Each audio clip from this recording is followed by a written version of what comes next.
An balimaw, an ka bi don kibaru a bɛna kɛ don kibaru kɛrɛnkɛrɛnnen de ye. Ladala ko la ni ko ko kɛra min bɛ tali kɛ jamana kibaruyabaw la, anw bɛ wuli ka taa a kɛnɛ kan. Nka a yera ka fɔ sɔni sɔn jamana yɛrɛ tɛ taa mɔgɔ minnu ka wulikajɔ n'u ka magɛnw kɔ ka to ka wele bila u ma u kana an ka kumaso kɔnɔ, an n'u ka jɛ ka masala hakilina min b'u la, miiriya ni yeta minnu b'u la jamana ko la. O de senfɛ an ka bi don kibaru maa welelen b'an bolokɔrɔ bi kumaso kɔnɔ. O tɛ maa wɛrɛ ye, an k'o de ma ko Aruna Jara. Aruna Jara bi Kati kɔnɔ ani Katina maraw madala ka fɔ maa bɛ yen maa min tɛ Aruna Jara dɔn. A bɛ fɔ jɔyɔrɔ min ma nanzara sira fɛ ko préfet, ale de ye Kati préfet ba ye bi. Le préfet de Kati, Aruna Jara, ale y'an ka bi don kibaru mɔgɔ welelen ye. An n'a bɛna baro kɛ jamana yɛrɛ a ye hakɛ min di préfetw ma. Kati mara bɛ lahala jumɛn na bi? Dɔw y'a jira ka fɔ Kati de ka bon ni dugu caman ye. Hali dugukolo mankanw, mɛriw bɛ dugukolo di, dugutigiw bɛ dugukolo di, préfetw bɛ dugukolo di. Jɔnni ni dugukolo dili ka kan ka se ɲininkali caman ma. Tubalakaw olu bɛ n'u ka dugukolo kibaruya jaabi mɛn bi don kibaru kɛnɛ kan. Kati préfet, e bisimila Bɛnkuma ka don kibaru kɛnɛ kan. Bɛnkuma n'a baara ɲɔgɔn rajo minnu bɛ Mali kɔnɔ ni kibaruya in a bɛna lase inshallah. An balimaw, sigi min tun kɛra kabini wagati tɛmɛnen ninnu kɔnɔ n'an ko a ma ko Assise nationale pour la refondation. O Assise nationale pour la refondation i n'a fɔ jamanadenw tun chartila kan cogo min na ka jira ka fɔ kulu kɛrɛnkɛrɛnnen ka dilan, kulu min n'o bɛna kɔlɔsili kɛ bɛnkan minnu taara ni forobasigi in kɛnɛ kan, o bɛnkan ninnu ka se ka lawaleya. Kulu kɛrɛnkɛrɛnnen min sugantira n'o ye commission ye, o maaw ni jamana marabolo ɲɛmɔgɔba furancɛ fanga ɲɛmɔgɔ colonel Asimi Goita olu ye ɲɔgɔn ye kunungo. Min bɔr'o la aw ka to lamɛnli la.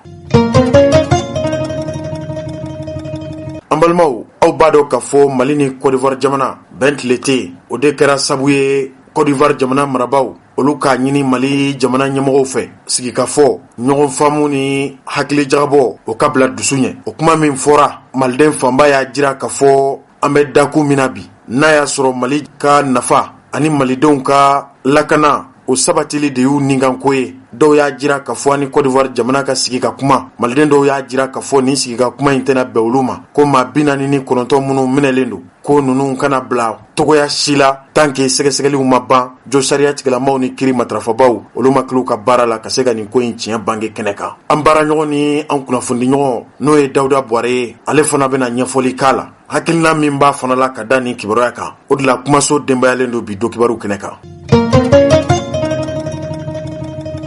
An balimaw, an tɛna bi don kibaru wuli n'an da ma se nin kibaruya ma. Sibiri tɛmɛnen, Imam Mamudu Diko ale tun ye wele bila kunnafonidilaw ma, hali n'a y'a sɔrɔ aw bɔra nin kibaruya in joona. Nka Imam Mamudu Diko ye wele bila kunnafonidilaw ma kun min na, o tun ye maliden minnu binna juillet kalo tile 11 ani 12 san 2020 ni san 20 n'u bɔra ka fɔ fanga maracogo man ɲi, fanga min bɛ tali kɛ Elhaji Ibrahim Boubacar Keita ka fanga la. An balimaw, o san 2 filɛ nin ye, a ɲinina Imam Mamudu Diko n'a nɔfɛmaw fɛ ko denmisɛnw ka hakɛ o ka se ka matarafa, wa sariya o ka kɛ walasa maa minnu ye fali wale kɛ a tigilamaw ka se ka dɔn, wa min ye hali jamanadenw n'a y'a sɔrɔ fɛn bɛ an jɛbi, o dɔ ye maa minnu ye baara kɛ jamana ye ka se k'olu ka ɲumanya walew dɔn. Imam Mamudu Diko ale ye ɲɛfɔli k'a la, aw bɛna o mɛn bi don kibaru kɛnɛ kan inshallah.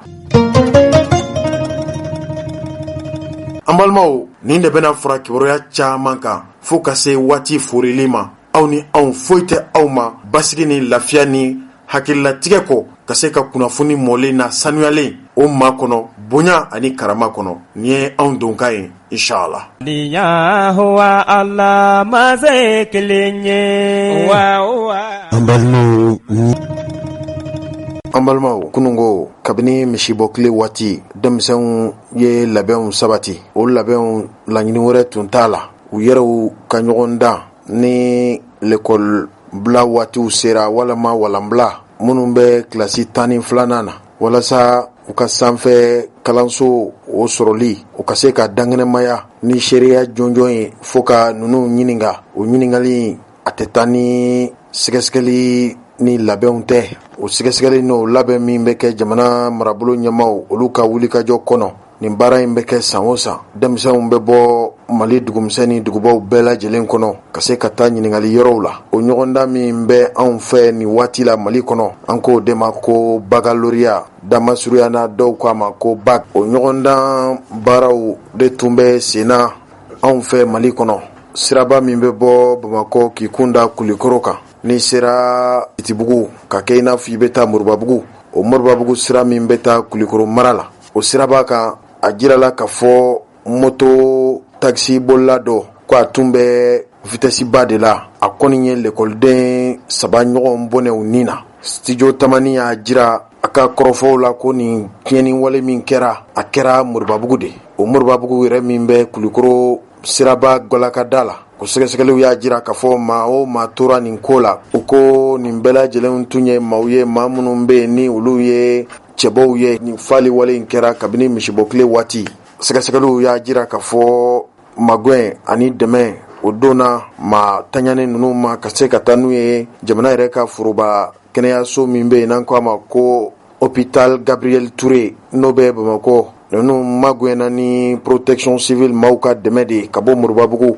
ka taa hôpital Gabriel Touré la. A mana tigɛ da o da la, ni Ala ye don kibaru nata ninnu jira na an bɛna sɛgɛsɛgɛli kɛ mun de kɛra nin fali wale in sabu ye min ye moto taxi boliba in ye. Yala nin ko in nana ni nin ko in kɛra sabu, nin ko in kɛra cogo di? Aw bɛna bɔ nin kibaruya ninnu kalama. Jamana yɛrɛ ka lakanabaga kɛrɛnkɛrɛnnen minnu bɛ yen n'an k'u ma ko protection civile, a jirala k'a fɔ o maa 5 tun bɛ nin tiɲɛni wale in kɛnɛ kan. Olu ɲininkalen u y'a jira k'a fɔ nin baara in, nin tiɲɛni in kɛra nɛgɛ kaɲa 7 tɛmɛnen ni miniti 45 n'u k'a ma ko RN 27 ka bɔ Moribabugu k'i kunda Sulemanibugu kan. Maa 7 ɲɔgɔn kɔni minnu ye l'écoledenw ye. O l'écoleden ninnu tun bɛ ka taa u garisigɛw sifilɛ jamana yɛrɛ ka ɲɔgɔndan min bɛ labɛn san yɛlɛma san l'école kuncɛw la n'an ko a ma ko baccalauréat. An ye nin kibaruya in bɔ Kulikɔrɔ u yɛrɛw ka direction régionale min ni ale ye protection civile maaw ka maa kɛrɛnkɛrɛnnenw ye kɛnɛ kan, olu ye nin kibaruya in lase. Nka ka kibaruya in ta ka ganse bɔlɔlɔ siraw kan, hali kunnafoni sɛbɛnw kɔnɔ o sɔrɔla studio Tamani ale ka wulikajɔ de kɔfɛ.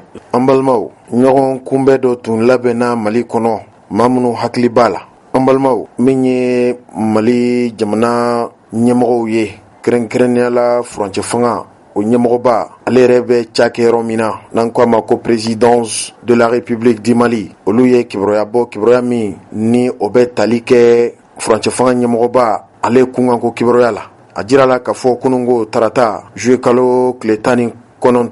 ɲɔgɔn kunbɛn bon min bɛ Kuluba jamanakuntigi yɛrɛ jabala la n'an ko a ma ko salle des banquets de Kuluba, k'a ye jamaba de kɛrɛnkɛrɛnnenya la maa minnu sugantira. Jamanadenw ye forobasigi min kɛ, o forobasigi n'a ma fɔ jamanadenw si kɔ, o maa kɛrɛnkɛrɛnnen minnu sugantira ka se ka bɛnkan ninnu lawaleya, o baaraw de tun bɛ senna kununko Kuluba. Kunnafoni sɛbɛn b'an bolo kɔrɔ yan. Olu bɛɛ lajɛlen y'a jira k'a fɔ maa minnu sugantilen filɛ nin ye ko ninnu ye maaw ye minnu bɛ ni jamana dɔfɔw ani jamana ka tarikuw ni jamana ka tabiyaw, maa caman bɛ ninnu na minnu b'o dɔn. Nin kɛnɛ in a kɛra jamana ɲɛmɔgɔw caman ɲɛna i n'a fɔ dɔgɔtɔrɔ Choguel Kogala Maïga min ye Conseil national de la transition ɲɛmɔgɔba ye, colonel Malik Ndiaye ko ale tun bɛ kɛnɛ kan, Ibrahim Ikassa Maïga ale min ye ministre de la refondation de l'État chargé des relations avec les institutions ko ale tun bɛ kɛnɛ kan, ka fara min ye jamana marabolo ɲɛmɔgɔyaso o maa caman,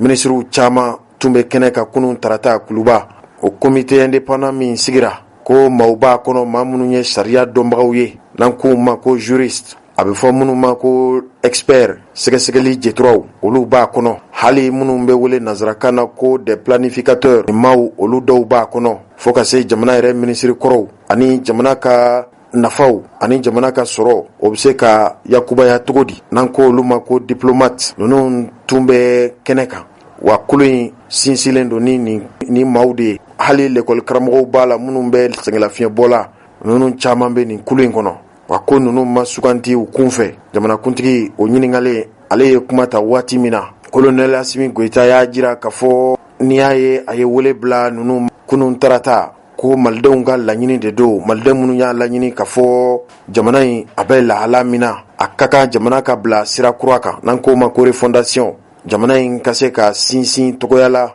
min bɛ kɛ sabu ye ka malidenw ɲina mara kɔrɔlenw kɔ, wa ko a b'a da nin masugandilenw tulo kan k'u k'a dɔn k'a fɔ bɛnkan min taara jamanadenw fɛ Assise nationale pour la refondation kɛnɛ kan. O bɛnkan ninnu a lawaleyali o kɛra ninnu ma jagoya ye, wa ko a b'a ɲini fɛ u ka sɛgɛsɛgɛliw kɛ ka daliw ɲini ka se ka malidenw ɲininka. O malidenw ɲininkali ko bɛ kɛ sababu ye k'u yɛrɛw dɛmɛ u ka baaraw kɔnɔ. Maa ɲininkara kɛnɛ kan i n'a fɔ Amadu Cɛwlen Jara, ale ye sɔrɔnadonbaga ye, avocat don, wa ale yɛrɛ ye coordinateur général ye nin kulu in kɔnɔ. Kuma dira a ma waati min na, a ko Assise nationale pour la refondation tiɲɛ don, ni olu da donna nin ko in na a ma balo la, nka n'a y'a sɔrɔ olu sugantili min kɛra jamanakuntigi fɛ, furancɛ fanga ɲɛmɔgɔ fɛ Asimi Goita, o bɔra jamanakuntigi ka danaya de la ka ɲɛsin olu ma. U ye layidu ta k'a fɔ u bɛna ko bɛɛ lajɛlen kɛ walasa u yɛrɛw ka kɛ jamana kumabɔden ye, wa u ye layidu kɛrɛnkɛrɛnnen di colonel Asimi Goita yɛrɛ ma. Baara minnu bɛna boloda olu fɛ, baara in waati o waati n'u ye wulikajɔ ni magwɛnw kɛ, u bɛna a jaabiw da jamanakuntigi tulo kan, wa hali jamanadenw olu ka lasigiden minnu bɛ yen ninnu bɛɛ lajɛlen na kibaruya nin ba. Colonel Asimi Goita kɔni y'a jira k'a fɔ a bɛ nin maa ninnu fo u ka cɛsiri n'u ka wulikajɔ la, nka a bɛ min ɲini u fɛ o ye cɛsiri de ye ani danaya o min dar'u kan jamanadenw bɛɛ lajɛlen tɔgɔ la. A bɛ kuma in fɔ waati min na a y'a jira k'a fɔ Mali jamana marabolo ɲɛmɔgɔso bɛ o bɛɛ lajɛlen ka maa kɛrɛnkɛrɛnnen bɛ kɛnɛ kan, ko bɛɛ ye dalu min b'a to nin maa ninnu kan ka baara in kɛ ni tilennenya ni ladiriliya ye. U kɔni y'a jira k'a fɔ jamana marabolo ɲɛmɔgɔw olu bɛna wulikajɔ bɛɛ lajɛlen kɛ walasa nin baara min kalifalen filɛ ninnu na, baara in a ka se ka kɛ lafiya kɔnɔ ani hakilisigi kɔnɔ, malidenw na se ka nin baara in tɔnɔ bɔ cogo min na. An ye nin bɔ kunnafoni di segi min kɔnɔ, o ye jamanakuntigi yɛrɛ ka kibaruya dilaw. Hali maa bɛ se k'a fɔ jamanakuntigi yɛrɛ ka cayɔrɔ n'o ye présidence de la République du Mali, ale de ye nin kibaruya in ganse.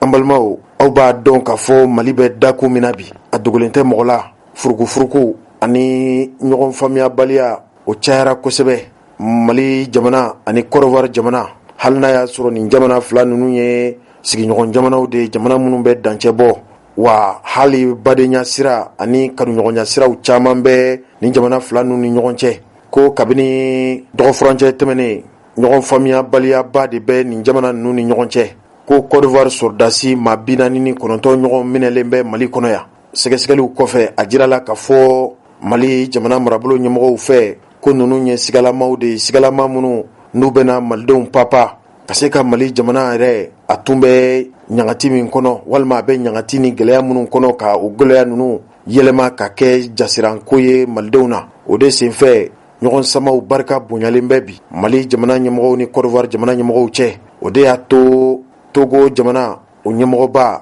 ale yɛrɛ y'a yɛrɛ suganti, o tɛ maa wɛrɛ ye, o ye Fɔrɔ Ɲasinbɛ de ye, ko ale bɛna a da don nin ko in na Mali ni Côte d'Ivoire jamana cɛ. N'a ma ɲɛ k'a fɔ Mali tun ye danaya da ale kan. Farafina jamana minnu bɛ tilebiyan bolo in fɛ farafina gun kan, n'an k'o ma ko CEDEAO, olu tun ye ɲangi min ta ka Mali sɛgɛrɛ. O ɲangi in talen Mali jamana ɲɛmɔgɔw sera ale ma ka bonya d'a kan, a ka se ka wulikajɔ ni fɛɛrɛ ni dabaliw tigɛ. O de senfɛ n'ale y'a ye k'a fɔ Mali ni jamana wɛrɛ bɛ ɲɔgɔn na, ko hɔrɔnya b'a to bi ale Fɔrɔ Ɲasinbɛ a ka wulikajɔ kɛ ka se ka ɲɛɲinini kɛ furukufuruku min bɛ Mali ni Côte d'Ivoire jamana cɛ, a bɛ se ka duga cogo di. Ko ale y'a yɛrɛ suganti k'a fɔ ale bɛna kɛ ni ɲɔgɔn sama in kumafɔba ye. O de senfɛ bolonɔbila dɔ kɛra Mali jamana gouvernement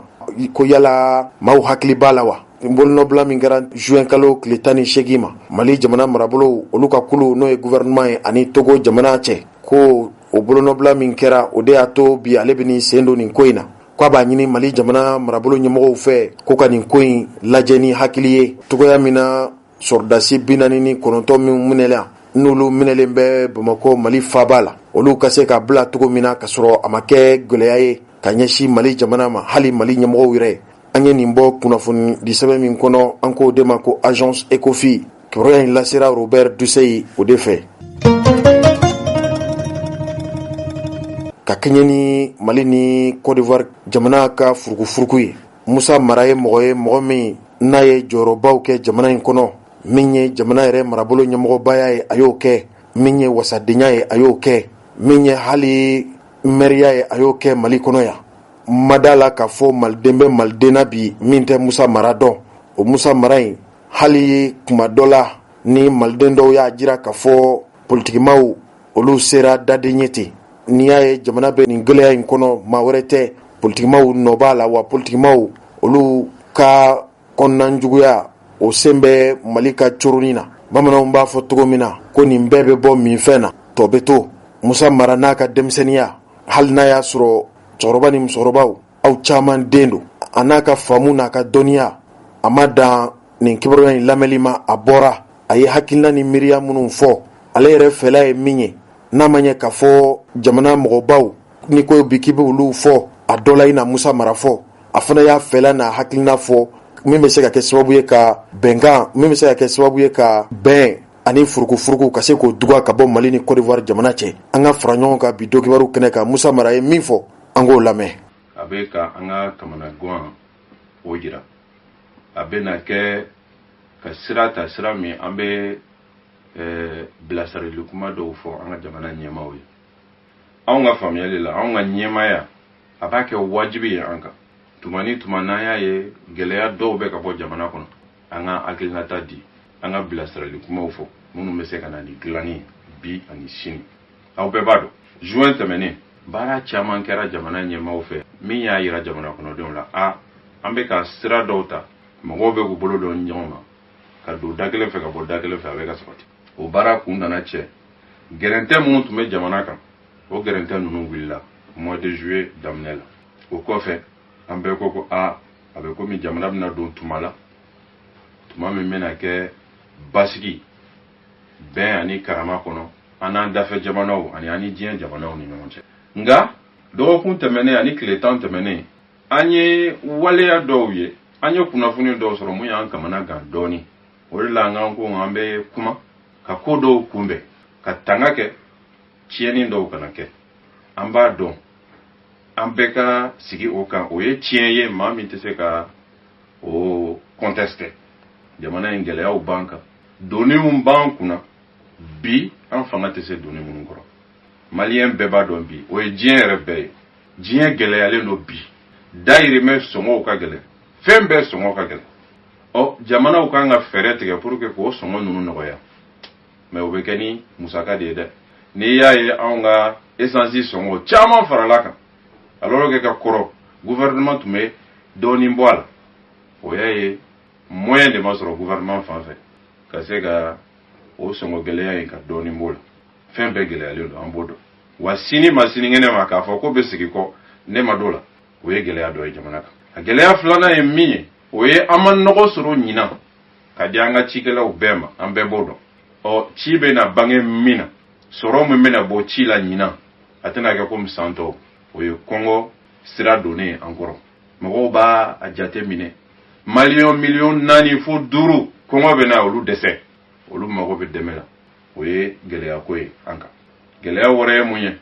Nin kalo damadɔ tɛmɛnen na, gɛrɛntɛ minnu kɛra jamana kan, a kɛra sababu ye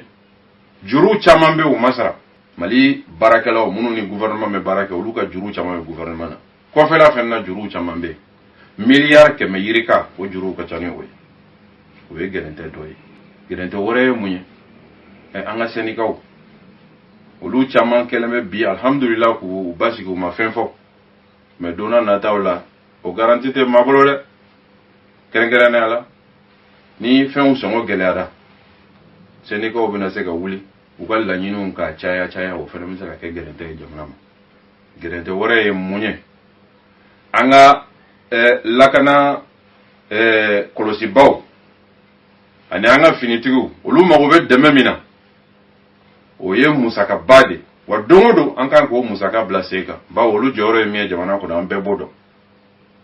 O fana ye gɛrɛntɛ ye. N'i ye nin gɛrɛntɛ bɛɛ fara ɲɔgɔn kan, madala n'an kelen bɛ s'a kɔrɔ. Ne yɛrɛ ka jateminɛ na,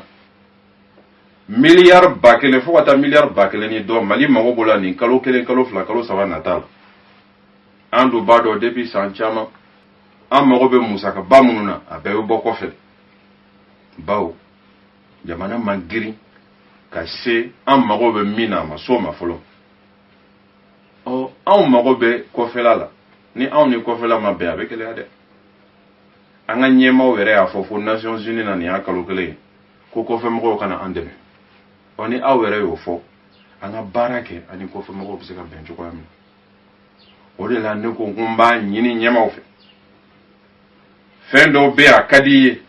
a se t'i ye i bɛ i maa da dɔɔni yanni i ka se o tuma la a bɛ fɔ bamanankan na ko sa dogolen de bɛ kɔgɔ dɛ n'an bɛ fɛ transition in ka basi kɔfɛ kɛlɛ foyi an man ka se ka taa don a kɔrɔ tuguni an k'an jija ani Côte d'Ivoire ni o y'an dafɛ jamana ba ye ani min jɛlen don maliyɛn miliyɔn yirika bɛ Côte d'Ivoire Côte d'Ivoire bɛ courant di Mali ma nin y'a san caman ye hali tuma minnu na n'an ma se k'a sara u t'a tigɛ an k'an jija an n'olu kana fɔ ɲɔgɔn kɔ ka se fo tiɲɛni ma an k'an jija fɛnɛ diɲɛ bɛɛ yɛrɛ fɔ ɲɔgɔn kɔ minnu bɛ yan an k'olu lada MINUSMA funufununi minnu bɛ sen na an ka baara k'o kan joona joona ka kɔfɛ kɛlɛ ninnu bɛɛ bila ka se k'an ɲɛsin kɔnɔ kɛlɛw ma n filɛ ka minnu fɔ olu de ye kɛlɛ lakika ye parce que o de bɛ jamana kɔnɔdenw tengu o tengunen bɛ jamana kɔnɔdenw na an b'o ɲini ɲɛmaaw fɛ an k'an bolo di ɲɔgɔn ma an ka basigi ɲini an mago bɛ Mali kura min na an mago bɛ basigi la pour que Mali kura in a ka se ka bange n'o tɛ n'an tora talon-talonni na bon kun kan bon sen kan an bɛ san caman kɛ nin na dɛ a man ɲi jamana ɲɛma i k'a lajɛ ka nin sira ta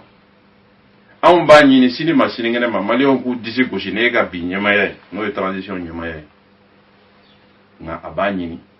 an ka ko dɔw da yanni tuma dɔw cɛ an b'a bisigi an bɛ dugawu kɛ halisa Ala ka hakili ɲuman di bɛɛ ma ka bɛɛ sabati jamana kɔnɔdenw an k'an bolo di ɲɔgɔn ma jamana ɲɛmaaw aw ka bila an ɲɛ ka baaraw boloda jamana bɛ min nafa sɔrɔ sini ni sinikɛnɛ mais o k'a sɔrɔ bi basigilen don an b'o ɲini aw fɛ wa an dalen dɔ la ni Ala y'an dɛmɛ a bɛ kɛ.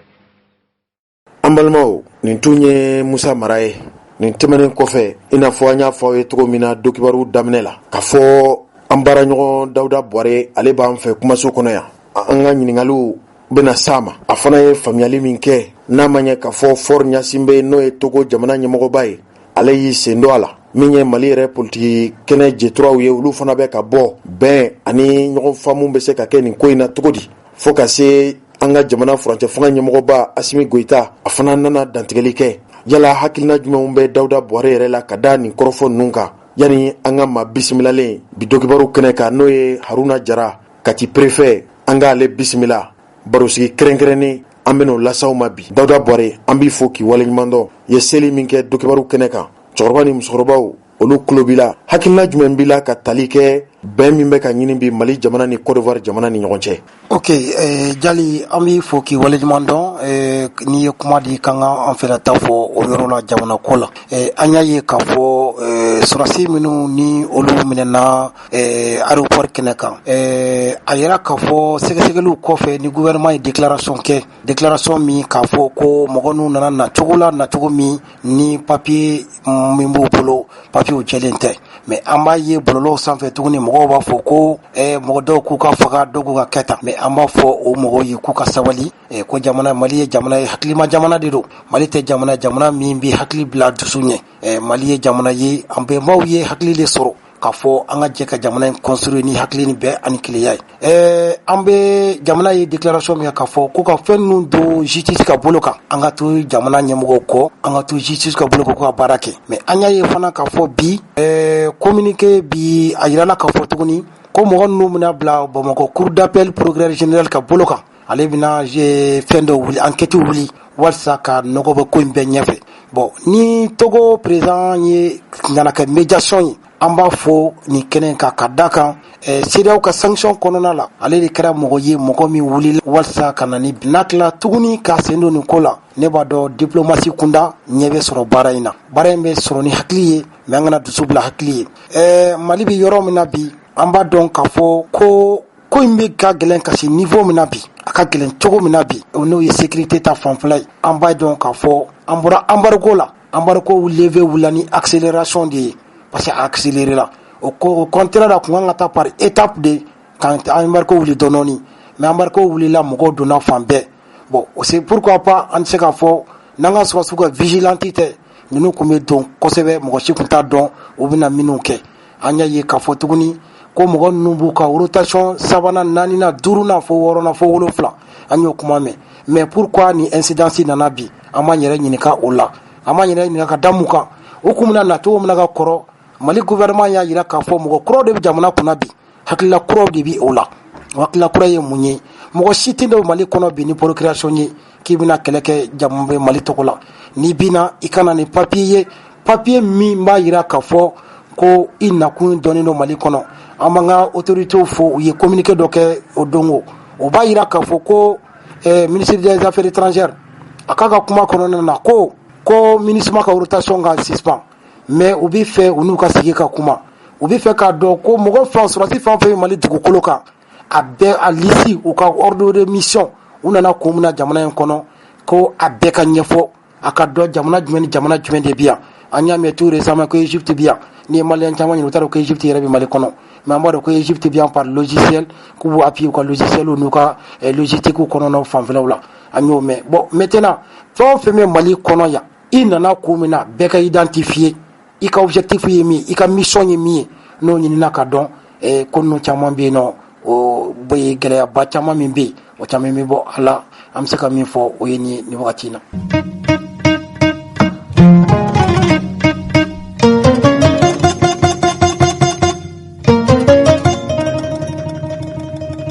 An balimaw nin tun ye Dawuda Bɔre ye kunnafonidila don wa ɲininikɛla don hakilina min b'a la aw ni ne an bɛɛ lajɛlen bɔra k'o lamɛn kunungo lansarada waati la tarata min bɛna juwe kalo tile 19 ma kulu min bɛ Mali kɔnɔ yan n'an ko a ma ko yɛrɛwolo debout sur le rempart ni a cɛŋana dɔ ye Adama Ben Jara ni dɔw ko a ma ko Ben le cerveau ninnu tun ye kunnafonidilaw wele laɲini tun tɛ dɔwɛrɛ ye duniya yɛrɛmarakulu olu ka kɛlɛkɛcɛ minnu bɛ anw ka jamana kɔnɔ n'an ko a ma ko MINUSMA o MINUSMA in a kunkan ko kibaruya cayara nin ma daminɛ bi kabini sigi min kɛra Nations Unies kuluba fɛ sigi an k'o de ma ko Conseil de sécurité ka barosigi o barosigi min na ni yamaruya dira ka fɔ MINUSMA ale ka san 1 ɲɔgɔn kɛ Mali kɔnɔ n'u ka mandat nana renouveler malidenw fanba ye ɲininkali k'u yɛrɛ la yala mun de kɛra malidenw tun y'a jira ka fɔ Faransi jamana sɔrdasiw gɛnna cogo min na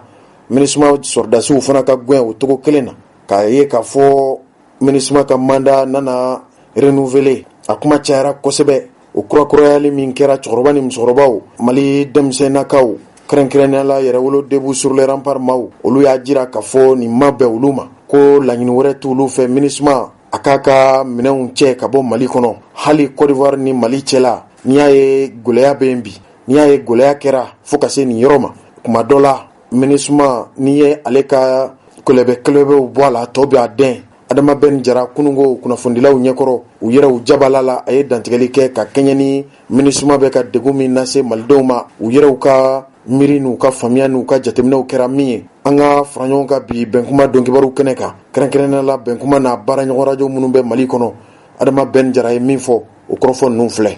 k'a fɔ bi ne kɔni ka kuma man ca bi parce que wagati dɔ bɛ o ye kuma wagati ye nka wagati dɔ bɛ o ye wulikajɔ wagati ye bamananw ko kangaramada banna kɛlɛ ma sini an bɛna na bɔ ka taa mɔgɔ 9 k'a yira MINUSMA ye san 9 min k'an ka jamana kɔnɔ ka taa MINUSMA siège la n'o y'u jabala ye an bɛɛ lajɛlen an dafalen mɔgɔ 9 ka taa lettre d'u ma ko kangaramada banna kɛlɛ ma u k'u ka koso ni kasa cɛ ka taa ka bɔ an ka jamana kɔnɔ sini à 9h 9 représentants du mouvement Yɛrɛwolo debout sur le rempart vont se présenter au QG de la MINUSMA ka taa lettre di chef de la MINUSMA ma k'u ka taga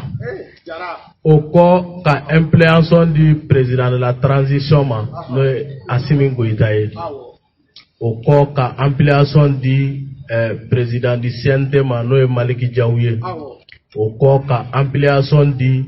premier ministre de la transition ma no Choguel Kokala Maïga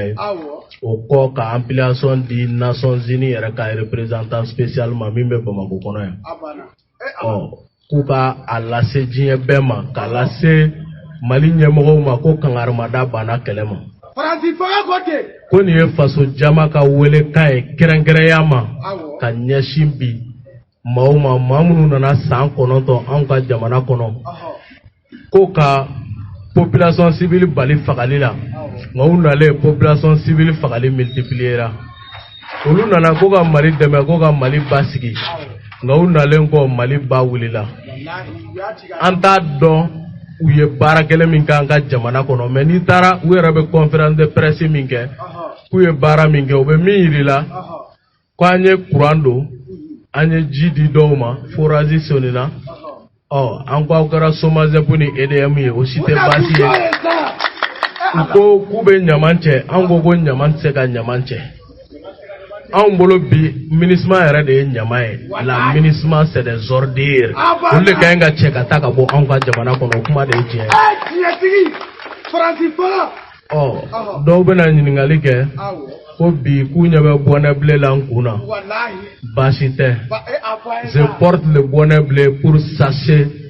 c'est casque bleu qui ne servent à rien o de ye bonnet bleu opération tɔgɔ o de opération bonnet bleu a kun ye o de ye an bɛ wele da le vendredi 29 juillet à Bamako an bɛɛ ka ɲɔgɔn sɔrɔ palais de la culture la an ta kun ye palais de la culture la pour que ka taga ultimatum de di ko MINUSMA bɛ baara o baara la diɲɛ kɔnɔ u ko baara bɛɛ lajɛlen bila sen kan u ka bɔ anw ka jamana kɔnɔ ɲan le 22 septembre 2022 ɲan'o ni ɲɔgɔn cɛ o ultimatum ne bɛ taa di vendredi le 29 juillet au palais de la culture o wagati kelen na MINUSMA bɛ Mali dugu 13 MINUSMA b'o de kɔnɔ Mali la yan o dugu 13 bɛɛ bɛ bɔ vendredi le 29 juillet pour que ka taa o kangarima kelenw da u ye u ka kanw kɔnɔna na pacifiquement an bɛ bɔ ka to de di u ma ko kangarimada banna kɛlɛ ni sɛni ma kusumɛ a bɛ paraw mɛn Kidal kɔnɔ lettre bɛ d'u ma vendredi 29 juillet Tessalit lettre bɛ d'u ma vendredi le 29 juillet Aguelok lettre bɛ d'u ma vendredi le 29 juillet Tombouctou lettre bɛ d'u ma vendredi le 29 juillet Ber lettre bɛ d'u ma vendredi le 29 juillet Gundam lettre bɛ d'u ma vendredi le 29 juillet Mopti lettre bɛ d'u ma vendredi le 29 juillet Sévaré le 29 juillet vendredi lettre bɛ d'u ma Douanzan le 29 juillet vendredi lettre bɛ d'u ma Gao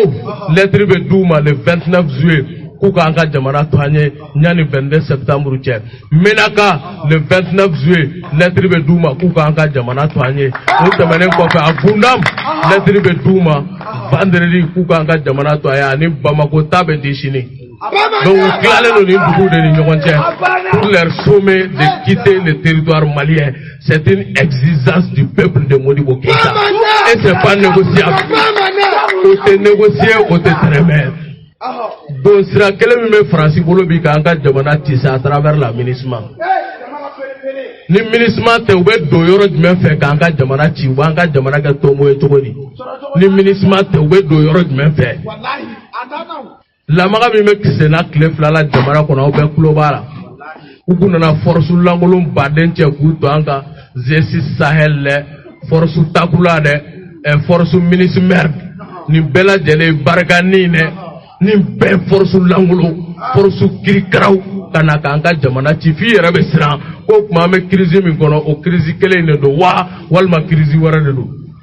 jamana 84 o de bɛ MINUSMA kɔnɔ a jamana 84 na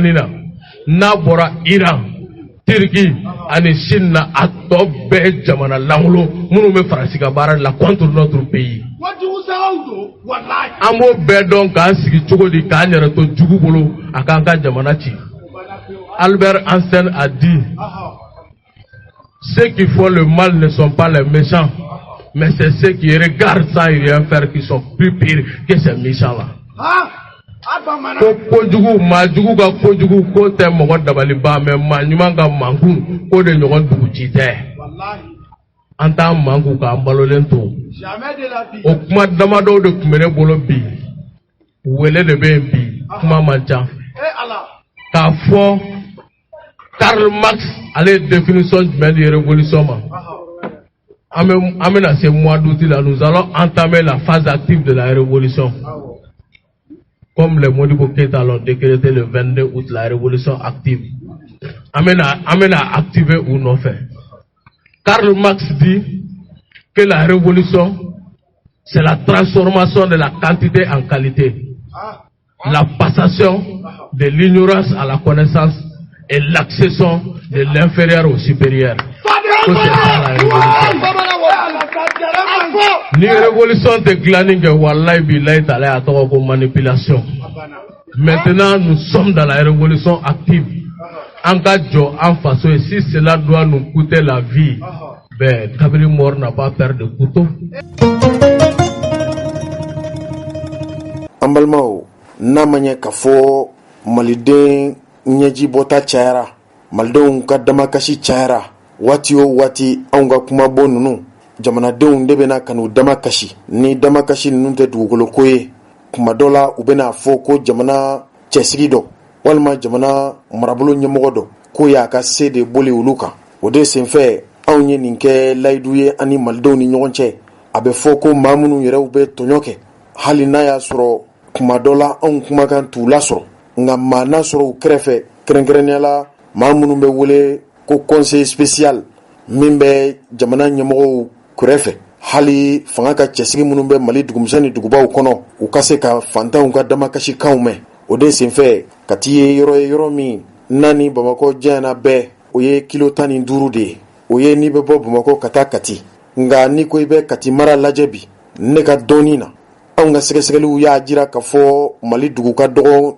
dugu min ka bon ni Kati ye Kati danfara a n'a dancɛ Ala yɛrɛ ta kɔfɛ anw bɛ se ka dɔ de fɔ a la n'a dɔɔniba yɛrɛw tɛ walima n'a baarakɛba yɛrɛw tɛ a ka gɛlɛn ka fɔ anw ka an sɔnni sinsin fɛn kan min ye seereya ni dalu ye anw bolo o de senfɛ anw ye wele bila Kati préfet ba ma bi n'a fɔra préfet misali la i ye Kati sigibaw k'u bɛɛ labɔ maa min bɛ k'u ka bere minɛba ye a bɛ fɔ o de ma ko préfet o préfeya in Ala kelen bɛ ka ɲɛmɔgɔya a jɔyɔrɔ in kalifa mɔgɔ min na bi o ye Haruna Jara de ye Haruna Jara maa minnu b'a dɔn a bɛ san damadɔ bɔ bi ale tun ye préfet ka dangan de ye nka Ala nana n'a ka n'a ye Haruna Jara bi ale kɛra Kati maa ɲɛmaa ye n'an tɛ Mali kɔnɔ jamana caman bɛ yen préfetw de bɛ wele ko président de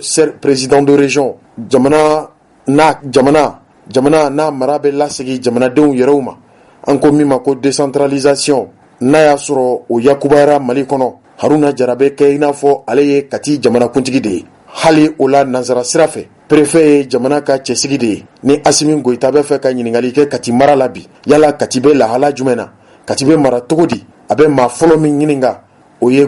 Kulikoro gouverneur de ye ka da ka Kati fana bɛ tali Kati fana bɛ Kulikoro ka mara de kɔnɔ Kulikoro gouverneur kɔfɛ ni maa bɛ ɲininka bi Haruna Jara de bɛ ɲininka Kati kunkanko kibaruya la nka Kati kɔni maa ɲɛmaa don wa Kati mara ɲɛmɔgɔba don ale y'an ka bi don kibaru mɔgɔ welelen ye an tɛna nin ko in bila dangirida la préfet i nana an ka kumaso kɔnɔ an b'i fo k'i waleɲuman dɔn i ye bonya min lase anw ka radio bɛnkuma n'a baaraɲɔgɔnw Mali kɔnɔ Mali kɔ kan an b'i fo k'i waleɲuman dɔn i ka nali la an ka kɛnɛ kan yala hakilina jumɛn b'i la an kɔni y'i wele bi nka min ye Kati yɛrɛ ye Kati kunkanko kibaruya cayara dɛ i t'a ɲɛfɔ an ye wa Kati bɛ lahala jumɛn na bi fɛn jumɛnw de bɛ yen min kɛlen bɛ ka Kati yɛrɛ sogola bi an ka sɔrɔ ka tɛmɛ ni ɲininkali tɔw ye kuma b'i bolo i bisimila bɛnkuma don kibaru kɛnɛ kan ani sɔgɔma bon an b'aw fo an b'aw waleɲuman i yɛrɛ ko ten ko Kati ka bon n'i y'a jateminɛ mɔgɔw yɛrɛ b'a fɔ Bamakɔ bɛ Kati kɔnɔ Kati de kɛlen ka Bamakɔ koli n'i ye jateminɛ n'i ye Bamakɔ ta sisan n'i taara Bakɔfɛla la i b'a sɔrɔ Sanakɔrɔba bɛ yen Bangineda bɛ yen i bɔra yen n'i nana Kulikoro sira fɛ i b'a sɔrɔ Moribabugu bɛ yen Sangerebugu bɛ yen Jalakɔrɔji bɛ yen Nkabakɔrɔ bɛ yen n'i nana a tɔgɔ kuluba yɔrɔ fɛ i b'a sɔrɔ ni tɛmɛna ENA kura ka taa ENA kura la ka na o bɛ Kati ye n'i taara côté dɔ in fana fɛ aw fana ka fanfɛla fɛ Mande fan Sibi fanfɛla fɛ i bɛ Sɛbɛnnikɔrɔ tɛmɛ dɔrɔn i bɛ Kati daminɛ fɔ la frontière Guinée donc ni Kangaba sira fana ta i bɛ tɛmɛ Sɛbɛnnikɔrɔ fana dɔrɔn i bɛ Samango ninnu daminɛ ka taa fɔ Kangaba donc o bɛɛ ye Kati ye ça veut dire que i yɛrɛ y'a fɔ cogo min na Kati cercle ka bon ni yɔrɔ bonyana le fait que fana an bɛ Bamakɔ b'an cɛmancɛ la enjeu bɛ bonya ni enjeu bonyana problème bɛ caya donc c'est pourquoi Kati marali ma nɔgɔ n'i y'a jateminɛ mɔgɔ caman hakili la fɛn caman bɛ kɛ Kati kɔnɔ i b'a lawula kama mais marali ma nɔgɔ parce que mɔgɔ bɛɛ bɛ e filɛ ka hakɛ mun fɔ mɔgɔ fasuguya bɛɛ bɛ yen mɔgɔ kalannenw bɛ yen hali n'an k'a fɔ Mali bandibaw bɛɛ bɛ yen parce que c'est devenu un centre d'intérêt donc ni yɔrɔ kɛra centre d'intérêt i b'a sɔrɔ mɔgɔ fasuguya bɛɛ bɛna kɔnɔ donc de sorte que a problème bɛ caya donc a marali bɛ gɛlɛya administrativement olu bɛɛ bɛ Kati fɛ parce que ni cérémonie bɛ kɛ yen u bɛ Kati autorités de wele yɔrɔ ça veut dire que a bɛ Kati fɛ donc o yɔrɔ k'a ta o yɔrɔ la ka na fɔ yan i mois yɔrɔ min yɔrɔ min na k'a ta ka na fɔ yan olu bɛɛ bɛ Kati fɛ donc de sorte que Kati mais le problème est que yɔrɔ donna ɲɔgɔn kɔnɔ avec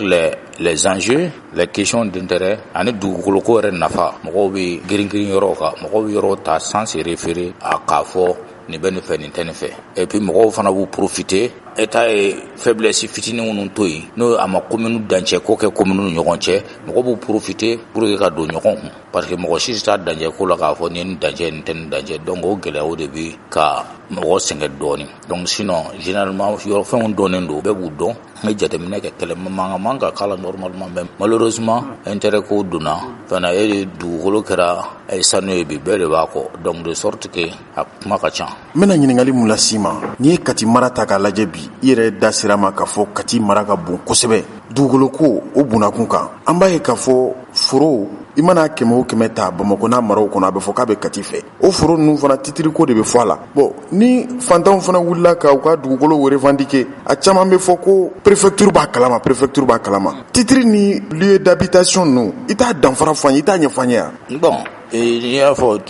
titre ni habitation bon yɛrɛ b'a dɔn Bamakɔ o problème tɛ yen parce que Bamakɔ fɛn bɛɛ schéma bɛ yen bon Kati décentralisation kɔfɛ n'a bɔra Kati commune urbaine na schéma tɛ yɔrɔ si parce que ni schéma bɛ problème tɛ yen parce que a fɔ yan ye sɛnɛkɛyɔrɔ ye yan ye mɔgɔ sigiyɔrɔ ye yan zone industrielle ye gɛlɛya tɛ yen mais les autres communes minnu bɛ Kati fɛ olu nana décentralisation de kɔnɔ décentralisation kɔnɔ bon dɔw bɛ ka schéma installer a ma installer yɔrɔ dɔ la fɔlɔ donc minnu bɛ ka schéma installer fana o nana sɔrɔ dugukolo daminɛna Kati ka ban parce que dugukolo yo fɔlɔ ka sɔrɔ décentralisation mana bɛɛ tun b'a dɔn Kati préfet de bɛ dugukolo mara kɛ Kati n'i ye foroko ta ni habitation ta Kati préfet de tun b'a kɛ o dawula mun kama pour que dugukolo ɲagami dɔ ka se ka bɔ a la parce que le préfet étant une autorité de l'État a kɛra cogo sanfɛ mɔgɔ b'a la ale bɛ hakili tu yɛrɛ la yani a kana tiɲɛ a bolo donc c'est pourquoi o ye Kati préfet et c'est le seul au Mali min bɛ se ka a da don dugukolo kuma la surtout Sisoko kuma la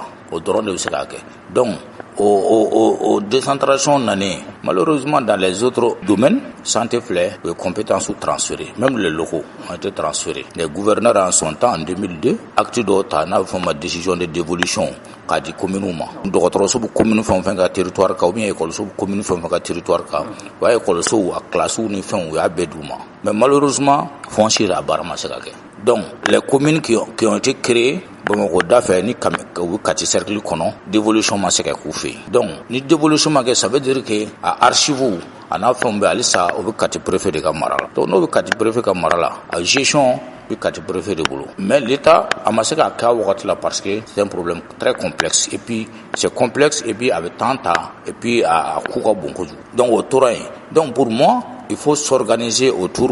an ka organiser o kɛrɛfɛ pour que ka dugukolo ko basigi mais o kɔnɔna na sariya dɔw tara k'a fɔ ko dugukolo n'o ye habitation ye ko maire k'o kɛ sans définir les contours parce que il faut définir les contours a kun kan k'a fɔ spécifiquement o décret kɔnɔ fɛn minnu kɛra Kati cercle la o tɛ kɛ maire ka compétence kɔnɔ parce que o tɛ se ka k'o kɔnɔ cogo si la parce que c'est des ouvrages déjà ni préfet de y'a sigi ni préfet tɛ mɔgɔ wɛrɛ tɛ se ka o bɔ yen ni Kalaban b'o la Sangarebugu b'o la yɔrɔ caman b'o la sɔrɔ a caman ye papier kɔrɔw la a caman ye préfet ka papier 79 77 fo kana sisan bon yɔrɔ n'o bɛ yen ni décentralisation nana o fasuguya kɔnɔ fo kan ka sɛgɛsɛgɛ ni sariya tara o sariya sɛbɛn kɔnɔ fo ka k'a kɔnɔ k'a fɔ ni dira nin ma mais ni sigida in na o ta kan ka kɛ ta mais malheureusement ma ka kɛ donc confusion nana dɔɔni bon minnu bɛ faamuyali kɛ minnu bɛ gɛrɛ na k'a fɔ ko préfet y'u ka ɲɛmɔgɔ ye ko appui conseil ye olu bɛ gɛrɛ u b'a faamuya on n'a pas de problème avec certains maires mais dɔw bɛ yen olu ko k'a dir'u ma donc anw ye fɛn o fɛn kɛ ala san 40 ɲinɛn kɔfɛ u ka segin a bɛɛ kan k'a sɔrɔ a yɔrɔ bɛ mɔgɔkɔrɔw bolo mɔgɔkɔrɔ dɔw sigilen don a yɔrɔ la dɔw ma se ka sigi a yɔrɔ la parce que c'est tout ye ka sigi a yɔrɔ la mais a b'u bolo donc o ye aspect kelen il faut élucider ale ye foroko fɔ n'i y'a jateminɛ constitution rurale i b'a sɔrɔ représentant de l'État de b'a kɛ n'i ye sous-préfet ta i b'a sɔrɔ olu ka superficie hakɛ dɔnnen don ni préfet ta o superficie hakɛ dɔnnen don n'i ye gouverneur fana ta jusqu'au ministre bɛ ka superficie hakɛ dɔnnen don donc o kɔnɔnaw la fɛn o fɛn ko ti habitation kɔnɔ i b'a sɔrɔ o ye constitution rurale ye et les constitutions rurales aussi a dɔw wagati ka jan kosɛbɛ a dɔw ka ca ni san 50 ye donc ala ni dugu créera ni compétence dira maire ma u ka dugukoloko kɛ donc a nana sɔrɔ fɛn dɔ de bɛ yen o fɛn o baara cogo di o baara de commun accord ani minnu ye acte fɔlɔ posé parce que e tɛ se ka acte posé acte ka o juridiquement ça s'explique pas et puis acte fɔlɔ minnu fana créera posera a ye hakɛ dɔ di mɔgɔw ma n'o y'a fɔ ko a bɛ se ka kɛ u magoɲɛyɔrɔ ye titre provisoire tɛtɛ donc titre provisoire ala n'a bɛ minɛ a bɛ se ka minɛ sariya kɔnɔ a bɛ minɛ hakɛ dɔ de kɔnɔ par exemple dans le cadre de la réhabilitation d'une ville k'a fɔ mɔgɔ cayara dugu kɔnɔ an bɛ fɛ ka mɔgɔw sigi cogo ɲɛ pour que u ka ji sɔrɔ u ka courant sɔrɔ u ka sirabaw sɔrɔ donc ni magara dugu la i bɛ yɔrɔ ɲini mɔgɔ minnu i magara minnu na u bɛ sigi yen donc o kɔnɔna na e bɛ taa yɔrɔ kura min choisi i b'a sɔrɔ a forolama don donc sariya ko mun kan ka kɛ préfet mun y'a kɛ i bɛ demande adressé o la pour que ka commission dɔ sigi n'a bɛ fɔ ma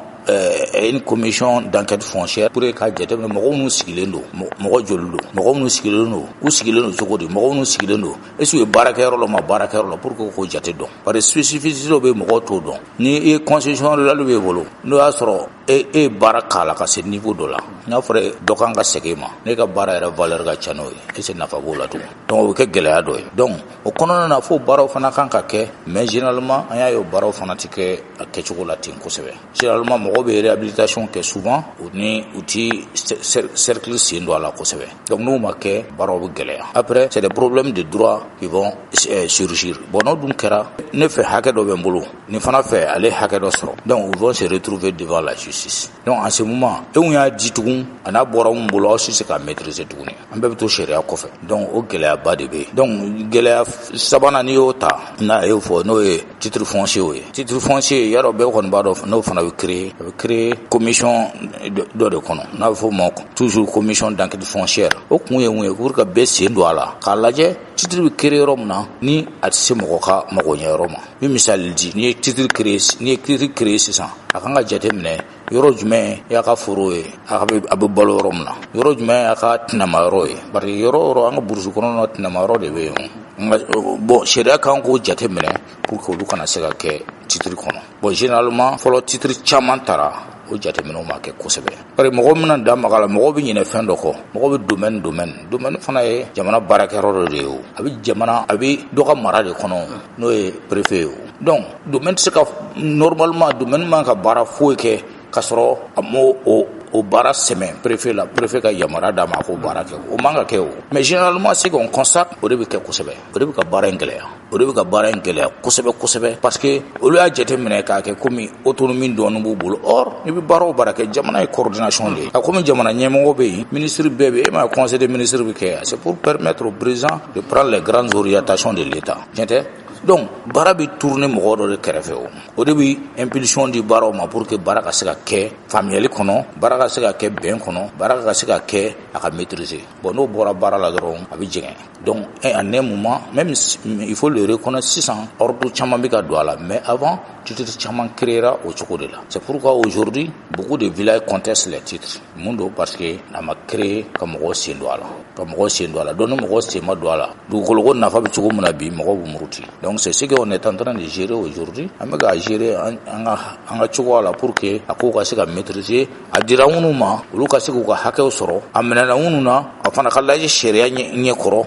olu fana bɛ se k'u ka piriziw sɔrɔ cogo min na pour que a dugu dɔw n'i y'u jate minɛ i b'a sɔrɔ u bɛ dingɛ kɔnɔ bon ne nana titre créer i kan k'u labɔ yɔrɔ ɲiniw ye ni minnu fɛ ka labɔ u sigiyɔrɔ kɔrɔ la u kana sigi o fana kan ka ɲɛɲini bon caman ma kɛ donc an bɛ ka jateminɛ k'o la pour que baaraw ka se ka kɛ an k'an bolo di ɲɔgɔn ma baaraw ka se ka kɛ pour que o dusuma kasi minnu bɛ yen olu ka se ka bɔ yen pour que jamana ka se ka basigi davantage. Ne bɛ fɛ ka min dɔn dugu minnu sigira san caman yanni titiri ka créer la comme i yɛrɛ ka kuma la i ko ni mɔgɔ bɛ yɔrɔ min na c'est pas facile titiri ka créer o yɔrɔ la bilen a dun bɛ ka yira k'a fɔ fana ko ni titiri bɛ créer ko dugulamɔgɔw de fɔlɔ bɛ ɲininka u hakilina la walima ne ma kuma in faamu de titiri bɛ se ka créer ka mɔgɔw to sigiyɔrɔ la dugu kɔnɔ wa o bɛ se ka kɛ wa. Bon n y'o de fɔ n ko ni titiri bɛ créer normalement i b'a sɔrɔ commission de bɛ créer i b'a sɔrɔ dugulamɔgɔw b'a la ni jamana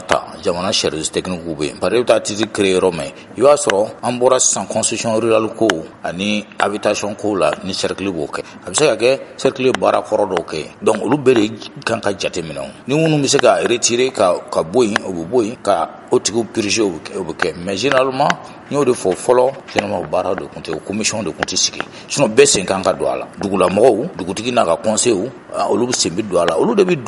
dugu laadala kow dɔnbaga ye olu de b'a dɔn nin yɔrɔ in y'an ka laadala yɔrɔ mɔgɔ man ka se nin y'a ye hali n'a kɛra titre ye a bɛ kɛ titre ka o vocation maintenir pour que mɔgɔ kana s'a ma mais n'o ma kɛ dɔrɔn gɛlɛyaw bɛ na parce que ne y'a kɛ i y'a créer ten don min na ne y'a di mɔgɔ gansan ma ne ko k'a bɛ taa sigi gɛlɛya bɛ na o tiɲɛ tɛ yan mais titre kan n'a dɔnna k'a fɔ nin yɔrɔ la mɔgɔ tɛ se ka maga a la nin ye yɔrɔ dɔ ye yɔrɔ min ye mɔgɔ tɛ se ka maga a la dugu tɔgɔ la en ce moment gɛlɛya tɛ yen mais n'a créera ten k'a bila ni don min na mɔgɔ sera ne y'a di parce que e bɛ yen bi sini e tɛ yen donc n'o tigi nana n'o y'a di gɛlɛyaw bɛ na o c'est pourquoi généralement n y'o de fɔ caman a caman contestera mɔgɔw bɛ k'a sɔsɔ parce que o baaraw de ma kɛ ka ɲɛ tant que o baaraw ma kɛ a bɛ gɛlɛyaw tɛ se ka ban c'est pourquoi dugukɔrɔw ni a yɔrɔ kɔrɔw mankanw bɛ furugufuruguw bɛ yen donc an bɛ ka ɲɛɲini n'Ala sɔnna an b'a basigi pour que an ka se ka ɲɔgɔn faamuya titiri minnu bɛ yen mɔgɔw b'a fɔ titiri kuranɛ sɛbɛn fana tɛ o fɛn min don a bɛ se ka yɛlɛma dugu tɔgɔ la o donc mun bɛ se ka yɛlɛma dugu tɔgɔ la n ko yɛlɛma dugu tɔgɔ la n'u ka haminako o de ye minnu bɛ se ka to yen ni dugu mɔgɔ tɛ sɔn o fana ka to yen jamana tɔgɔ la jamana ka mɔgɔ ɲɛ a ka baara ɲɛnamaw fana ko yɔrɔ la pour que o fana kana kɛ feereli sababu ye mɔgɔ wɛrɛw fɛ donc o fasugu an bɛ k'o ɲɛɲini pour que a yɔrɔ minnu bɛ yen u ka se ka basigi mɔgɔw minnu sigida olu se ka fiɲɛ bɔda sɔrɔ cogo min na jamana fana mago bɛ yɔrɔ minnu na jamana fana ka se k'o sɔrɔ k'o ka baara kɛ yɔrɔ ye pour que parce que a yɛrɛ b'a dɔn Bamakɔ yɔrɔ tɛ yen bilen Bamakɔ fɛn fɛn bɛ yen que ça soit les recassements o a kɛra baarakɛyɔrɔ jɔli o a bɛɛ bɛ ka kɛ Kati mara de la donc o kɔnɔna na c'est bon ka titre créer ka yɔrɔw protéger c'est très bon a bɛ a to feereliw bɛ mais n'a ma kɛ o hakilila kɔnɔ dɔrɔn a bɛ tiɲɛ f'an ka kɛ o hakilila de kɔnɔ k'a fɔ titre minnu bɛ créer a bɛ kɛ jamana de tɔgɔ la a bɛ kɛ jamana ka magoɲɛ yɔrɔ de tɔgɔ la donc a ka sauvegarder pour que n'o don sera a ka sɔrɔ mankan t'a la mais n'a bɛ kɛ ka kɛ ani dugumɔgɔw ka jɛ k'a kɛ ani jamana baarakɛla fɛn o fɛn da dugukolo ko kuma la an bɛɛ ka jɛ k'a kɛ pour que a ka se ka kɛ fɛn batolen a ka se ka kɛ fɛn mɔgɔw ka sɔn a ma pour que gɛlɛya wɛrɛ kana se ka don a la bon tubana ni fɛn a nɔgɔyara a daminɛ gɛlɛya mais sisan a nɔgɔyara parce que dugu yɛrɛ ni sema u ye protocole d'accord dɔ kɛ u ye école-so dɔ jɔ dugu ye u ye forage kɛ dugu ye u ye adduction d'eau du moins u b'o kɛ dugu ye pour que dugu bɛɛ ka se ka ji sɔrɔ ala dugu ka musow ka magoɲɛyɔrɔ u bɛn'o bɛɛ jate minɛ parce que an y'o de fɔ projet ni bɛ créer dugu o dugu la que ça soit les projets de développement ou bien a kɛra usine ye o a kɛra société immobilière o i kan ka i ka projet kɔnɔ i bɛ développement communautaire de intégrer i ka projet la o kun ye mun ye parce que e bɛ taa gɛlɛya dɔ de se dugumɔgɔw ma soit i bɛ t'u ka dugukolo ta ou bien i bɛ fɛn dɔ s'u ma o gɛlɛya jumɛn bɛ se k'o atténuer f'e ka fana ka taa ni lafiya sira dɔ ye k'o dajir'u la u bɛ se ka lafiya cogo min na donc c'est pourquoi an ni projet bɛ créer hali n'an ma kɛ daminɛ conception na n'u sera an ma ni ŋunuŋunu wulila la an b'a fɔ projet ye u ka fɛn dɔ intégrer donc c'est pourquoi ils ont intégré la construction de 6 salles de classe u y'o intégrer ani une adduction d'eau u y'o intégrer forotigi minnu fana touchera u ye wari dɔ d'olu ma pour que u ka se k'u atténuer a t'u ka foro sɔngɔ bɔ mais k'u atténuer pour que sema ka se k'a ka baara kɛ mais fɛn kelen dɔrɔn de bɛ an bɛ k'o ɲini ni dugu b'o kɔ ka yɔrɔ ɲini u ye parce que olu fana bɛ wo kɔnɔ dɔɔni ka yɔrɔ ɲini u ye mɔgɔw bɛ ka bɔ sanfɛla la a b'o ɲini mais o tɛ sema ka baara ye o ye jamana ka baara ye donc ani domaine b'o baara la n'Ala sɔnna an bɛ yɔrɔ ɲini u ye pour que u ka se ka bɔ dugu bɛ se ka épanouir yɔrɔ min na an bɛ k'o yɔrɔ ɲini pour que u ka se ka bɔ sinon o problème kɔni caman bɔra la. ɲininkali laban min bɛ ne fɛ ka a tɛngu préfet la Aruna Jara Kati préfet ba ale de b'an bolokɔrɔ bi ɲininkali saba don nka n b'a bɛɛ kɛ ɲɔgɔn fɛ ka d'a kan wagati koronnen don n'i taara dugu dɔw lajɛ o dugu ninnu sigilen don cogo min na a bɛ mɔgɔ dabali ban mɔgɔ fɔlɔfɔlɔ minnu sigira dugu kɔnɔ a bɛ f'olu de ma ko dugutigilakaw wa yen ye dugu kɔrɔ de misali la ni mɔgɔ min bɔra Sebenikɔrɔ ka don Mande kɔnɔ Kangaba sira fɛ n'i taara Samaya i b'a ye Samaya dugu kɔrɔ bɛ yen a dugu in bɛ cogo min na i yɛrɛ b'a dɔn tigitigi k'a fɔ nin dugu in kɔnɔna ma morcelé nka n'i y'o dugu kelen fan dɔw lajɛ i b'a sɔrɔ morcellement kɛra o ka kelen bɛ Samaya cogo min na a ka kelen bɛ Katibugu yanfan ninnu fɛ ten tɔ o dugu yɔrɔ minnu ma morcelé o bɛna to tan wa walima ɲɛ bɛna sɔrɔ a la wa n ka ɲininkali filanan ye mun ye n'i ye Kati sira fana ta ka bɔ Bamakɔ yan'i ka se Kati sirakɔrɔ Dufin a kuma cayara kosɛbɛ dɔw ko a bɛ Kati fɛ dɔw ko a bɛ commune 3 fɛ papier bɛ dɔw bolo commune 3 la o dugukolo kelen kan dɔw taara so jɔ a kan ko Kati ka yɔrɔ don n bɛ fɛ i k'o fana ɲɛfɔ n ye n ka ɲininkali laban ye min ye n bɛ fɛ k'a dɔn préfet ni maire ani dugutigi jɔn de bɛ dugukolo di n'a fɔra préfet ye dugukolo di maire y'a di dugutigi y'a di ɲɛ bɛ sɔrɔ o ko la. D'accord donc par rapport Samaya ta fɔ réhabilitation yɔrɔ ni dugu bɛ réhabilité dugu yɛrɛ de b'a ɲini i ka réhabilité ni m'a ɲini ni yɔrɔ bɛ mɔgɔ min bolo n'olu ko k'u b'u ka baara kɛ par exemple dans le cadre d'un projet par exemple logements sociaux par exemple n'a y'o ta u bɛ Samako ni Samaya fanfɛla ninnu na donc logements sociaux ye yɔrɔ sɔrɔ olu t'u ka baara kɛ mais généralement ni dugu ye réhabilitation ɲini i b'a sɔrɔ réhabilitation bɛ kɛ c'est-à-dire dugu kɔrɔ u b'a a labaara pour que siraw ni fɛnw ka se ka bɔ pour que u ka se ka lafiya sɔrɔ mais dugu dɔw bɛ ban parce que anw tɛ fɛ ka bɔ an dabolo kɔrɔ kan bon mɔgɔ dun tɛ se ka mɔgɔ diyagoya donc c'est pourquoi i b'a sɔrɔ yɔrɔ dɔw la dugu kɔrɔ bɛ yen foyi tɛ yen yɔrɔ kura créera confort bɛɛ bɛ yen mais c'est parce que ils ont refusé u banna. u bɛ siran de u kana wuli ka bɔ yɔrɔ in na o. non bɛɛ tɛ se ka wuli o a kɛra cogo o cogo ni so bɔlɔnbɔlɔnin ni an ka dugu kɔrɔ ta i b'a sɔrɔ bɔlɔnbɔlɔninw de bɛ yen bon ne ko k'i mago bɛ ji la e mago bɛ courant na e fɛ mobili ka tɛmɛ ka taa fo carreau ka bonya kɛ ni carreau tɛ tɛmɛ 1 mètre kan fo carré ka kɛ 10 mètres ye donc minnu b'o hakɛ kɔnɔ il faut k'olu ka bɔ yen kɛ bon o bɔli caman tɛ sɔn o ma bon ni bɔra yen zone de recasement de bɛ ɲini u t'a sigi yen mais caman tɛ sɔn o ma bon ni bɔra yen mais sisan mɔgɔw bɛ k'a faamuya caman bɛ ka nimisa sinon hali an bɛ baara dɔ kan Ngolobugu village la n'o ye Kalaba ye mais zone de recasement tɛ yen tuguni mais maire fila y'u bolo di ɲɔgɔn ma ani Sanakɔrɔ maire pour que Turela ni Sɛnɛ zone de recasement ka créer mais Turelakaw ni Sɛnɛkaw ko ni zone de recasement bɛ di ninnu ma a fana kan ka dugu réhabiliter a fɛ ça veut dire que mɔgɔw bɛ k'a faamuya donc c'est pour vous dire que fɔlɔ ta conception tun ma faamuya parce que o y'a sɔrɔ danabaliya ni fɛn caman bɛ yen mais sisan mɔgɔw bɛ k'a faamuya k'a fɔ danabaliya ko t'a la bilen a bɛ kɛ n'a kɛra minnu kan ka toucher yɔrɔ bɛ d'u ma u t'a sigi yen u b'u ka adamadenya kɛ donc baara minnu kan ka kɛ n'o ye ka se ka dugu lahinɛ o baaraw bɛ kɛ bɛɛ ka yɔrɔ la ɲɔgɔn fɛ donc mɔgɔ tɛ to kɔfɛ mais ni banna e m'a laɲini i banna diyagoya i bɛ to yen minnu y'a laɲini olu bɛ taa sigi généralement problème de bɛ kɛ yen kosɛbɛ donc l'autre problème ça c'est dugutigi ni maire ni préfet jɔn de bɛ dugukolo di de. bon i ye fɛn de fɔ fɔlɔ sirakɔrɔ Dunfin. Kati ni sirakɔrɔ Dunfin bon Kati ni sirakɔrɔ Dunfin yɔrɔ sirakɔrɔ Dunfin n'i y'a jateminɛ sirakɔrɔ Dunfin i ye fɛn ani sirakɔrɔ ɲare ninnu bɛɛ c'est une loi de 97 1997 o sirakɔrɔ Dunfin rattaché commune 3 la sirakɔrɔ ɲare ninnu ni fɛnw o y'olu rattaché Kati commune urbaine na donc de sorte que o problème bɛ yen mais n'i ye jateminɛ an ye mun fɔ o gɛlɛyaw bɛ yen frontière t'an ka commune ni ɲɔgɔn cɛ Bamakɔ ye commune kɔrɔba ye mais village farala kan ale tun tɛ Bamakɔ fɛ commune 3 fɛ donc o gɛlɛyaw bɛ yen donc mɔgɔ dun tɛ se ka taa i da don frontière ko kuma la o ye aspect kelen aspect filanan titre foncier fila créelen don a yɔrɔ la mankan yɛrɛ y'o de nɔ titre foncier fila créelen don mais o titre foncier créelen don Kati tɔgɔ la mais commune 3 autorité dɔw olu y'a baara kɛ vous voyez le problème donc o problème de bɛ yen c'est pourquoi mangan be mais an bɛ ka a question ɲɛɲini an ye gouverneur fila yɛrɛ touché ka ban Bamakɔ gouverneur Kulukoro gouverneur u fila bɛ ka ɲɔgɔnya kan baara bɛ se ka dilan hakili kɔnɔ cogo min na an bɛna sigi an b'a dilan hakili kɔnɔ pour que furugu min bɛ a baara la furugu ka se ka dabila sinon a baara kɛcogo ma ɲɛ parce que n'i y'a jateminɛ n'i ko k'i bɛ an da bɛna s'a ma a ka question sabanan maire ni préfet ni dugutigi jɛni kan ka dugukolo de an da bɛna s'a ma a bɛ di forme min na an b'o fɔ c'est pour vous dire que a baara kɛcogo ma ɲɛ o forme dɔw violé la de sorte que o de bɛna ni mankan ye sinon n'a forme respectera an ye mun fɔ ni bɛɛ sen b'a la k'a baara ka ɲɛ est ce que an bɛ se nin ma bɛɛ ka hakɛ bɛ f'i ye ou bien bɛɛ kan ka mun sɔrɔ a la o bɛ dɔn a baaraw bɛ se ka kɛ en intercommunalité bɛɛ b'i ka hakɛ sɔrɔ. n'u ka terrain jɔra dun olu ta bɛ k'a la mun ye. bon dugukolo ninnu jɛra sisan ni bɛnkɛ ni papier b'u bolo maintenant papier de nature bɛ ɲini k'a lajɛ est ce que a dira sariya hakɛ kɔnɔ n'a ma di sariya hakɛ kɔnɔ yɔrɔ o ye gɛlɛya dɔ ye parce que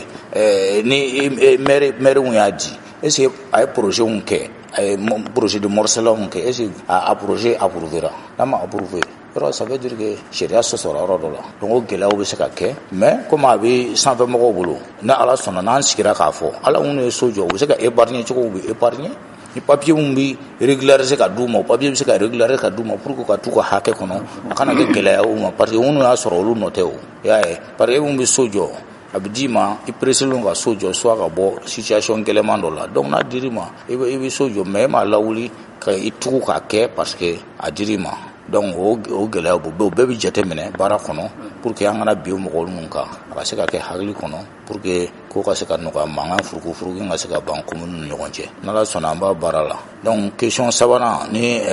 préfet dugutigi maire bon je crois qu'on a défini ça au départ. Ni Mali beta, ni o de fɔ n ko Kati dugukolo la, Kati a une gestion particulière du foncier, surtout habitation ko la. Sinon, ni Mali beta avant la nouvelle loi, dugukolo ko, concession rurale, préfet de Boke, préfet, sous-préfet, préfet et gouverneur de Boke. N'o ye foroko ye. Ni kun ye soko ta. Ça c'est en 2002, commune urbaine Kumbala avant 2002 par le schéma Kumbolo. Mais en 2002, il y a eu un décret au habitation Kadi Fenoma, Meruma. Mais nous de fongo décret qu'on a, nous fait préfet Bessinga Boala à la catégorie préfet, nous avons une spécificité qui est à mais malgré il y a ce vide juridique qui existe dans ce décret là. Donc on a ngo bara wonu kɛra est-ce que o bara bɛ kɛ cogo di kati préfet b'i sen b'o la k'a sigi ten ou bien a b'a kɛ cogo di o fana tun bɛ na ni confusion wɛrɛ ye mun ka jugu ni sisan ta ye c'est pourquoi le préfet de Kati continue toujours à donner les trucs à usage d'abord bari ouvrage mun bɛ yen ouvrage bɛ cercle de tɔgɔ la toujours a ti mɔgɔ wɛrɛ tɔgɔ la min misali kelen d'i ma par exemple e bɛ i ka terrain b'i bolo e bɛ fɛ k'a feere préfet ka yɔrɔ de b'i bolo depuis 79 e bɛ fɛ k'a feere est-ce que o bɛ se ka feere mairie la o tɛ se ka feere parce que maire ma papier fɔlɔ signé o donc transfert bɛ kɛ yan diyagoya tiɲɛ tɛ bon i ka papier ka tunu original ka tunu e fɛ ka duplicata k'a la o duplicata bɛ se ka bɔ min préfecture la e par exemple terrain dɔ bɛ yen a bɛ san 10 bɔ a bɛ e kɛrɛfɛ o caman b'u wɛsɛn a bɛ san 10 bɔ san 20 mɔgɔ t'a kɔnɔ terrain jalan bilalen don e bɛ ɲininkali kɛ est-ce que nin yɔrɔ ye mɔgɔ ta ye donc e bɛ se ka na ko ka a régulariser ka d'i ma o fana ye sariya dɔ ye o tiɲɛ tɛ donc e b'a régulariser or a bɛ kɛnɛ mun kan a bɛ morcellement mun kan i b'a sɔrɔ Kati ka ouvrage de don donc maire se ka régulariser o tiɲɛ tɛ parce que i b'a sɔrɔ ouvrage déjà o approuvera cercle tɔgɔ la o bɛ cercle tɔgɔ la donc o régularisation o bɛ kɛ cercle de fɛ cercle de la préfet de fɛ donc o cas damadɔ bɛ yen bon n'a fɔra ko a jɔra ko préfet sen tɛ morcellement la bon ne y'u sen bɔ a la k'olu bɛɛ dulonnen to yen est-ce que a bɛ ɲɛnabɔ le citoyen qui veut transférer vendre son terrain parce que il n'a plus de moyens ou bien a yɔrɔ wɛrɛ sɔrɔ yɔrɔ wɛrɛ a bɛ fɛ ka nin feere ka nin bɔ a bolo i b'o dulonnen to ten ka taa bon ni dun y'a di k'a kɛ mairie la maire dun ma acte fɔlɔ ta i bɛ problème wɛrɛ créer problème de droit créer donc o problème bɛ yen sinon depuis 2002 fɛnw si dɔnna o habitation c'est les maires à part n filɛ ka kan minnu fɔ ye les ouvrages que le cercle fait olu kɔni o ma transféré n'a transféré la don o don a tɛna Kati préfet tɔgɔ mɛn du habitation ko la an b'an sen bɔ a la mais pour le moment ma transféré ça reste dans le patrimoine du préfet de Kati dugutigiw olu bi intervenir dugukolo ko la o tɛ se ka dugukolo papier di sariya kuraw taara fɔ k'u bɛ attestation de signer attestation n bɛ fɛ ka dugukolo parce que sisan dugukolo bɛ kan ka TF la normalement dugukolo kura fɛn o fɛn kan ka bɔ kura ma fɔ kɔrɔlenw dɛ kura fɛn fɛn kan ka bɔ bɛɛ kan ka taa TF la donc n'o bɛ kɛ n'i b'a ɲini dugutigi fɛ dugutigi a bɛ attestation dɔ bɛ yen ale b'o signer k'a fɔ k'a sɔnna mais est ce que o kɔrɔ ye dugukolo kɛr'i ta ye o n'o tɛ kelen ye o non Mali sariya si kɔnɔ a t'a kɔnɔ ko dugutigi bɛ dugukolo papier di mɔgɔ mais dugutigi b'a hakili di dugukolo dili la an ye commission d'enquête fɔ sisan commission d'enquête se ka dugukolo ta yɔrɔ la k'a sɔrɔ dugutigi min ye laadala mɔgɔ ye ni a ma hakilila di o n ka laadala yɔrɔ ye nin ye a bɛ se ka nin ta nin t'an ka sɛnɛ kɛ yɔrɔ ye nin t'an ka fo ye o tɛ se ka kɛ o donc o yɔrɔ la u b'u hakilila di a n'a ka conseil o dugutigi hakilila bɛ di dugukolo ko la mais dugutigi tɛ se ka dugukolo di mais dugukolo man ka di ka sɔrɔ hakilila ma ɲininkali kɛ i y'a faamu donc voilà la différence donc ni maire b'a ta o préfet b'a ta o an kan k'u hakili ɲininkali kɛ n'a ti bɔ fɛn kɔrɔ kɔnɔ ka ban ni fɛn kura kɔni don an kan k'u hakilila ɲininkali kɛ mais n'o hakilila ma ɲininkali kɛ dugutigi ka laadala seerew sɔsɔrɔ parce que o fana ma dugutigi di minnu kɛra san tɛmɛnenw na yanni sariya kura cɛ don dugutigi di minnu kɛra normalement a bɛɛ kan ka régulariser pour que autorité minnu kan ka compétent minnu kan ka di dugutigiw kan ka demande kɛ ka se autoritéw ma ka se ka régulariser a ka d'u ma ni foro don u b'a demande kɛ se préfet ma ou bien sous préfet ma ni habitation don ni a ti préfet ka ouvrage kɔnɔ u b'a kɛ u se demande kɛ ka se maire ma maire b'a ta ka s'anw ma n bɛ fɛ ka n da mɔgɔw fana na mɔgɔw bɛ ka fɛn dɔ confond maire ka dili n yɔrɔ ko dugutigiw maire fana bɛ se ka yɔrɔ di mais nka b'a la o kun ye mun ye sisan ne e bɛ fɛ ka morcellement kɛ a fɔra maire fɛn o fɛn kɛ sariya kɔnɔ a bɛ kɔlɔsibaga ye préfet ye i tɛ se ka foyi kɛ hali maire ko sisan n bɛ fɛ ka nin fɛn kɛ n'a y'a kɛ sɛbɛn a b'a lettre ci préfet ma préfet b'a lajɛ n'a ni sariya bɛ taa sariya y'o de fɔ mais ne wulila ten k'i kɛ dugukolo papier bɔ kan k'a sɔrɔ préfet n'a ka technicien ta kalama or e yɛrɛ b'a dɔn dans la plupart des communes technicien privé de ta ka baara kɛ or jamana ka baarakɛlaw bɛ yen n'o ye domaine ye n'o ye urbanisme ye n'o ye génie rural ye bon ne y'a ta ten ka taa or a fɔra fana ni dugukolo bɛ ta il faut ka affecter commune la a ka d'i ma k'a k'i ta ye bon ne y'a ta ten ka sɔrɔ o si ma kɛ yɔrɔ a bɛ gɛlɛya bɛ na donc c'est pourquoi souvent caman aw yɛrɛ caman bɛ s'aw ma a kɛra ta préfet binanga an ti fɛ an ka baara kɛ a se la bon an ti mɔgɔ si bali ka parce que un préfet i bɛna commune de kama un sous préfet i bɛna commune dɛmɛni de kama commune fana bɛ yen population lafiyali de kama e bɛ se ka ban o nakun kama cogo di mais n'a ma kɛ sariya kɔnɔ an fana ka hakɛ ye mun ye an b'a f'i ye a ma kɛ sariya kɔnɔ i ka baara jɔ fɔlɔ yanni sariya ka dafa o fana y'an ka baara ye n'i m'o kɛ ni mankan bɔra la don min na a fɔ k'e ye mun kɛ i nakun bɛ kɛ mun ye nakun tɛ k'i la o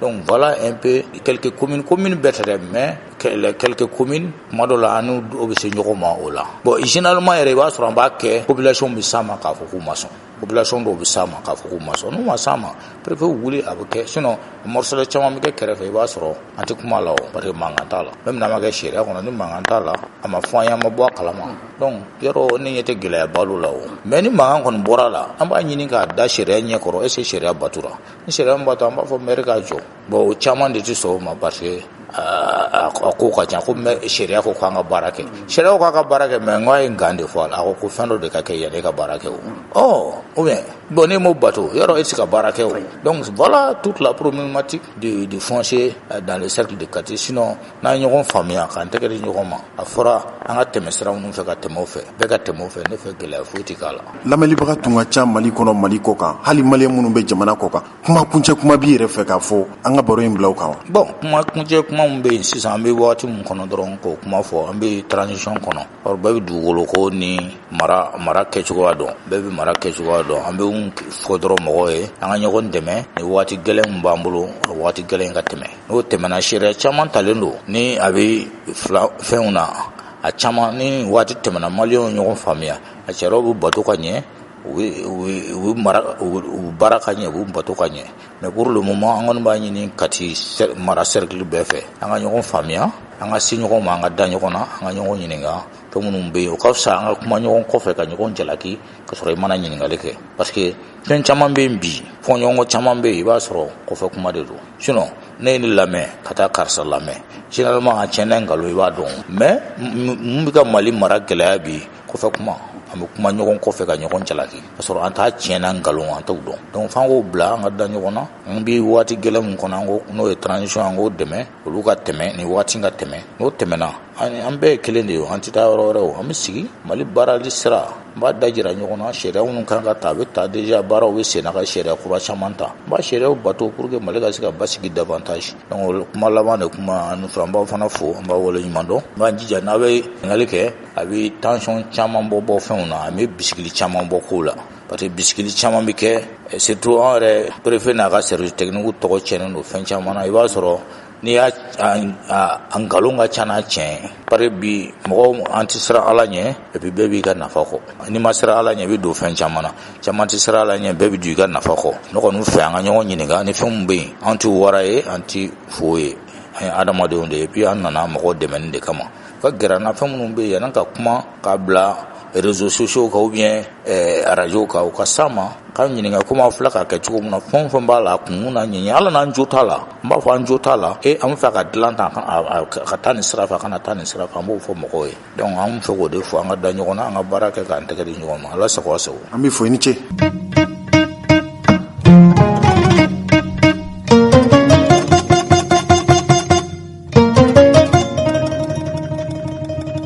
an balimaw ka kɛɲɛ ni tasibila ye ka ɲɛsin maaw ma maa minnu bɛ na jamana ye kabini juwe kalo tile 11 12 ni fali waleba kɛra Mali kɔnɔ yan an k'o de ma ko révolution de 2020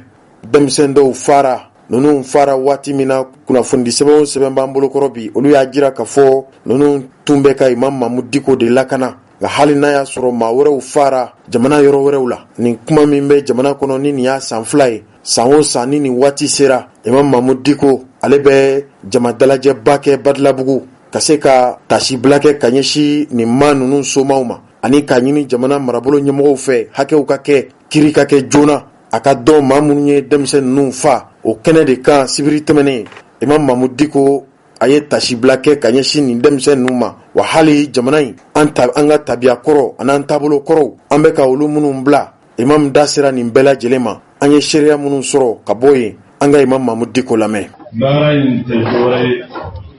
tasibila don ani ŋaniya jira tasibila ka ɲɛsin an denw ni an mɔdenw ani an jɛɲɔgɔn minnu ni Ala y'a latigɛ ka ɲini Ala fɛ Ala ka hinɛ u la Ala ka yafa u ma Ala k'u mago to maa minnu bɛ yen n'o bananen don hali bi caman bɛ yen bi Ala ka lafiya d'u ma Ala ka lafiya d'u ma Ala ka kɛnɛya d'u ma maa o maa fana n'o binna façon in de kunkɔrɔ a bɛɛ lajɛlen a sibiri ni a finitigi ka dugawu kɛ ya Rabbi Ala ka hinɛ bɛɛ lajɛlen Ala ka hinɛ bɛɛ lajɛlen Ala k'an mago to Ala ka hinɛ an na Ala ka yafa aw ma a bɛɛ lajɛlen kɛ ko in dabɔra min kama n'o ye tilennenya ani ladiriya k'o sabati jamana in kɔnɔ maaw ni a binna o de kosɔn kɛlɛ min kɛra a kɛkun y'o de ye o min ɲinina Ala k'o sabati jamana in kɔnɔ Ala k'a sabati jamana in kɔnɔ ninnu ye kuma min fɔ kuma daminɛ na an bɛ sigi kuma in kan jɔnnasigi tɛ lakali kuma tɛ bi ye tasibila de don ani hinɛ ɲini ka na nin kunnafoni ninnu ma alisilamɛw ni mɔgɔ wɛrɛ ma nin baara in kɛ ne ka kan ka ɲɛ je me sens redevable k'a ɲini Ala fɛ ya Rabbi Ala kana hakili d'an ma a kana dusukun d'an ma min b'a to an bɛ ɲinɛ ninnu kɔ min ka kan ka ɲini sa o de y'an ka dɔn tuma dɔ la maa min dalen bɛ kaburu kɔnɔ a bɛ se ka tigɛ maa la maa min bɛ balo la i ni maa dɔ jɛra hɔrɔnya la ale sara k'i to kan min kan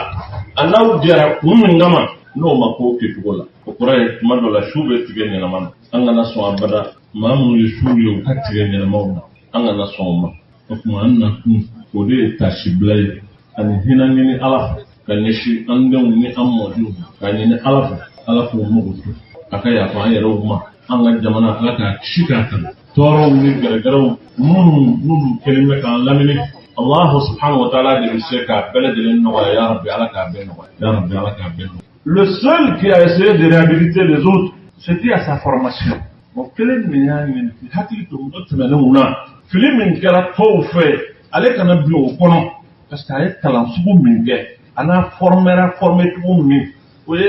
Alpha Omar Konare ye que tu l'aimes ou tu l'aimes pas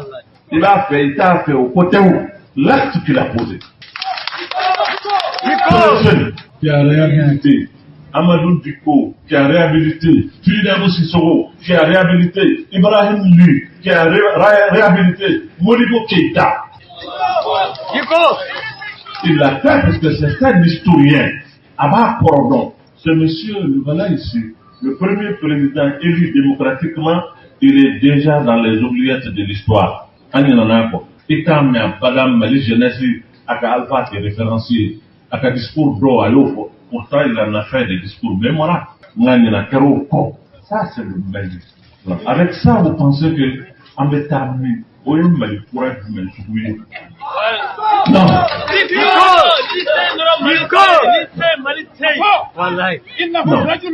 إذا كان فعلا محمد المرحم فلان حما فلا فنريتاج كان كذا إيرتي أبريكير كبو أمر حما محمد المرحم فلان حما بريكير كبو أمر حما تلقي أفنى تمكتو ياسم كان أمه فلا سيرتي فتي موي إيرتي تسكان on va hériter Ahmed Samba. Merci Guillaume. Je vais tout simplement dire il n'y a qu'à observation. Ce n'est nullement ça m'a critiqué voilà comme voilà comme non. C'est des observations. Je crois que les tout les dos. Pourquoi mon mana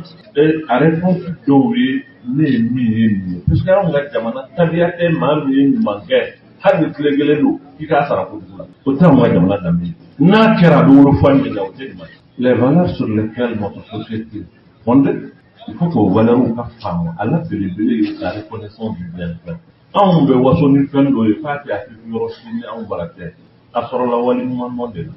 sur le cousinage c'est le voyage mi mani nyonte wali mo ko de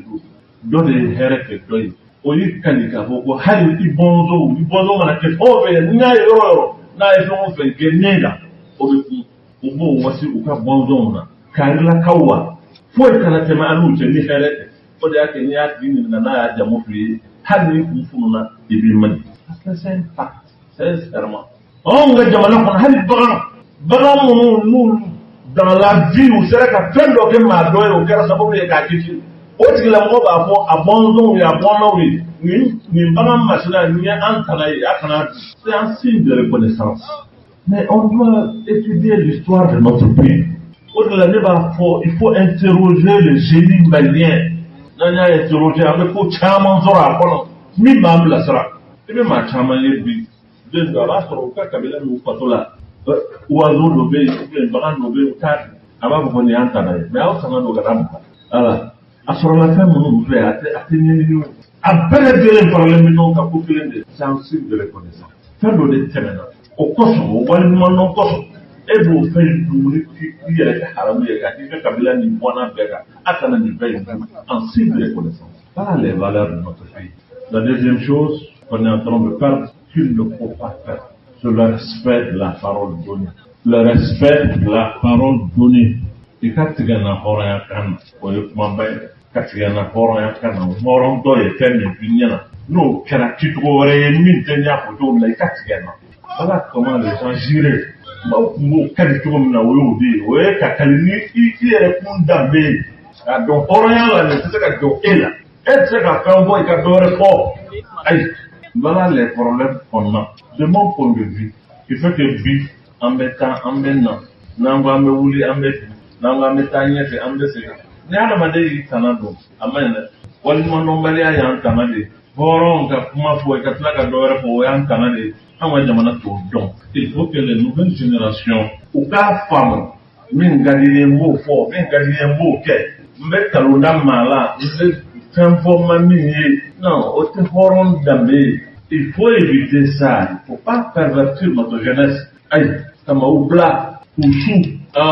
fendo kama ibe dormatere ni min zoro ka ida be bula ki fek mo tigala ala bade maganga somma il ne faut pas accepter que notre jeunesse aille dans ce sens on va dire c'est maganga somma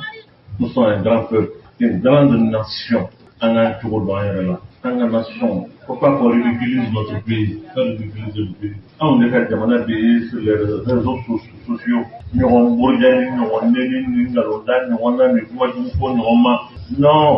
non, on va y rester au cas. On est vraiment grand pour ça. ni min man kuna kan ci am se ko fo mais tiɲɛ la ko bɛ ko la cogo bɛ cogo la o cɛ man ɲi anw tɛ se ka kɛ maabaw ye ka bɔ maabaw la ka tila k'an yɛrɛ comporter comme maa ye ce n'est pas normal tiɲɛ yɛrɛ la min bɛ nin ko nin kan kɛ ka ladilikan di k'an kɔnɔ jɛya o ko don o tɛ dɔwɛrɛ tɛ non ne bɛ na yan mɔgɔ dama min ye ne wele téléphone ala ni taara kana foyi fo sa ni taara ni ye hali n ko fɔ sini o bɛna bɔ o b'i bonya o bɛ nin f'i ma o b'a kɛ tan o bɛ nin kɛ o b'i vilipande o bɛ kuma jugu f'i ma min bɛ f'i ma a b'an tɔɔrɔ kana foyi fɔ ne ko non est-ce que ne ka kan ka daminɛ mais maaw y'o ni di ko min kama maaw sara ka o ni di donc sacrifier leur vie ne ka siran ka kuma parce que ni kumana fɛn dɔ bɛna fɔ n ma o kama hali ni ne hakilila k'a fɔ ko nin man ɲi ne ma kan k'o fɔ pour préserver seulement mon intégrité mɔgɔ kana fɛn fɔ ne ma mais est-ce que o ye hɔrɔnya ye abada Mohamed sallallahu alayhi wa sallam a été critiqué. Ils ont même jugé des fous. Dico. Les gens comprennent ce qui est en train de parler l'imam Mahmoud. Il y a trois choses que les pères disent. Qui le wonton, Django wonton, Wale wonton, dès qu'il va la faire, wonton. Il est très facile d'économiser et de faire nourrir sa famille. Mais il est très difficile d'entourer son peuple. Merci Griot.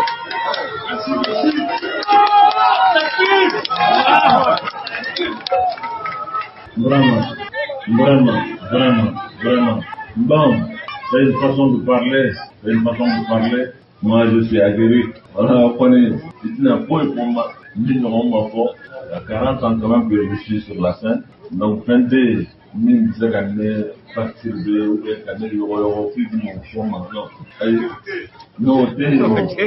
Ok.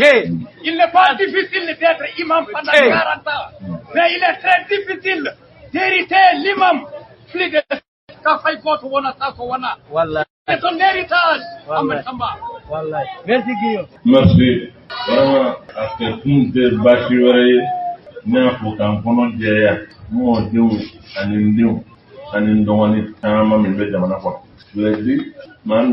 an balimaw nin bɛ dansiri aw ka bi don kibaru la don kibaru min lasera aw ma aw balimakɛ ni aw denkɛ Gawusu Jalo Rasjal fɛ ka kɛɲɛ ni bi araba donya ye juwe kalo tile 20 anw ye kunnafoni minnu sɔrɔ k'olu lasaw ma o kunnafoni belebelebaw olu de tun ye ninnu ye n'Ala ye sini alamisa jiranna aw ni Elhaji Jose Traore bɛna ɲɔgɔn sɔrɔ yan kibaruya wɛrɛw kɛnɛ kan kibaruya minnu bɛ yen ni olu kɛlen bɛ ka dugu labɔ bi kosɛbɛ aw bɛna bɔ kunpanna ni Ala sɔnna ma nka an ka bi baara tun ye jamajɛ baara ye min ye an baaraɲɔgɔn ni an dɛmɛɲɔgɔn Dawuda Buware ale tun bɛ yan ka fara nɛgɛ karafe n'o ye Dramani Danbele ale tun bɛ ka baaraw sinsin an baaraɲɔgɔn dɔ fana bɛ yen nka ale ka baara ye ka jaw ta k'u bila bɔlɔlɔ sira kan Abubakar Kamara ale fana tun bɛ kumaso kɔnɔ yan bi foli kɛrɛnkɛrɛnnen a bɛ di nin maa ninnu bɛɛ lajɛlen ma min ye Kati préfet ye Haruna Jara an b'a fo ka waleɲuman dɔn a ka nali la bɛnkuma dɔnkibaru kɛnɛ ka bi sɔgɔmada in na foli kɛrɛnkɛrɛnnen bɛ taa Elhaji Fasebe Keita ACI 2000 kɔnɔ